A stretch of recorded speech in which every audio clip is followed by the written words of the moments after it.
T'sais, oui, on dit les junkies, les drogués, c'est des choses qu'on entend, mais en même temps, c'est des gens qui ont si on le prend dans notre jargon, qui ont un trouble de l'utilisation des substances. Donc, c'est une maladie.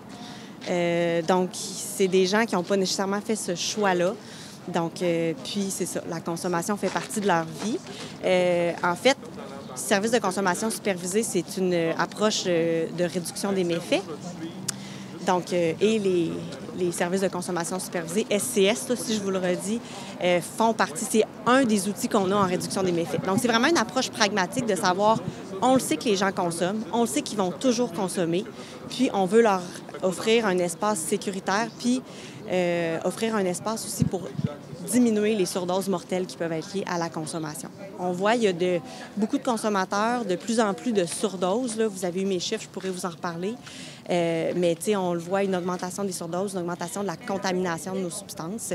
Puis, on le sait que d'offrir pour répondre simplement à votre question de que c'est, pourquoi, bien, ils vont consommer, puis le fait d'offrir une consommation qui est plus sécuritaire, bien, ça diminue nos infections par l'hépatite C.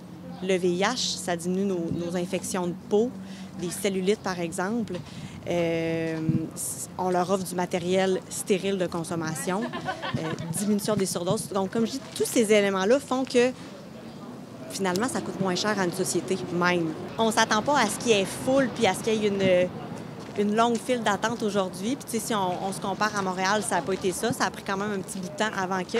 Par contre, les échos qu'on a dans des utilisateurs de drogue par injection, c'est que bien, ça fait 10 ans qu'ils attendent ce service-là. Donc, oui, ils l'attendent. On espère qu'ils vont l'utiliser. Ici, on offre un encadrement dans la consommation. Fait qu'on réduit les conséquences qu'ils peuvent avoir le fait de consommer. Puis on donne une dignité aussi au consommateur qui vient puis qu'il a le droit. On n'est pas obligé de l'obliger à arrêter de consommer. Tu as le droit de consommer. Puis si tu veux le faire, bien, viens le faire ici. Ça va être dans un endroit encadré. Puis tu vas pouvoir rester en vie même. S'il arrive quelque chose, tu vas pouvoir peut-être éventuellement t'en sortir. Moi, dans le fond, ça fait quand même 8 ans que je suis dans le milieu de l'intervention et aussi en toxico. Là, donc, j'ai beaucoup travaillé avec les personnes qui vont fréquenter notre organisme. Fait que moi, c'est sûr que d'emblée, là, vu qu'on est à l'ouverture, ça va être de favoriser le lien de confiance avec la personne. Fait que c'est vraiment un échange là, de différents rôles, comme vous l'avez dit, avec l'infirmière et le père aidant, de s'assurer que la personne va être bien puis qu'on va respecter son rythme aussi.